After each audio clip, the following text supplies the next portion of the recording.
versets 2 à 3, puis les versets 9, puis les versets 13 et puis les versets 17 à 18. C'est un peu beaucoup. Je leur rends le témoignage qu'ils ont du zèle pour Dieu, mais sans intelligence, ne connaissant pas la justice de Dieu et cherchant à établir leur propre justice, ils ne se sont pas soumis à la justice de Dieu. Si tu confesses de ta bouche le Seigneur Jésus et si tu crois dans ton cœur que Dieu l'a ressuscité des morts, tu seras sauvé.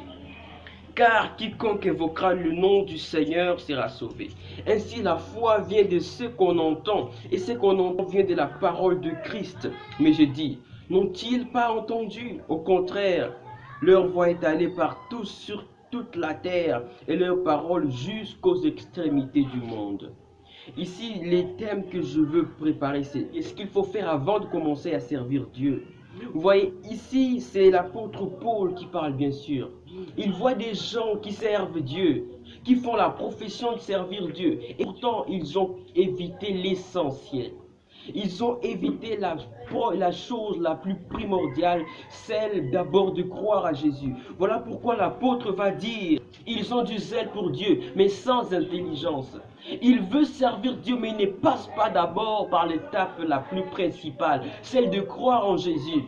C'est dans ce groupe de gens que nous voyons les gens qui respectent les 10 commandements, mais ils ne croient pas en l'existence de Jésus, le Fils de Dieu. D'autres le considèrent juste comme un simple envoyé, comme un simple prophète. Et pourtant, c'est la plénitude de Dieu qui est là. Et pourtant, lui, il est la plénitude de la présence de Dieu. Ce qu'il faut faire avant de commencer à servir Dieu, c'est d'abord de recevoir Jésus dans sa vie. Sinon, tout ce que tu vas faire, tu seras parmi ceux que Paul va appeler les gens qui ont du zèle pour Dieu, mais ils n'ont pas l'intelligence. Vous voyez, dans la Bible, on parle souvent du terme « ils n'ont pas connu Dieu », surtout dans Jean 1. Là où ils disent, la vérité a habité au milieu d'eux, mais ils n'ont pas connu la vérité. Ce n'est pas qu'ils n'ont pas su la vérité.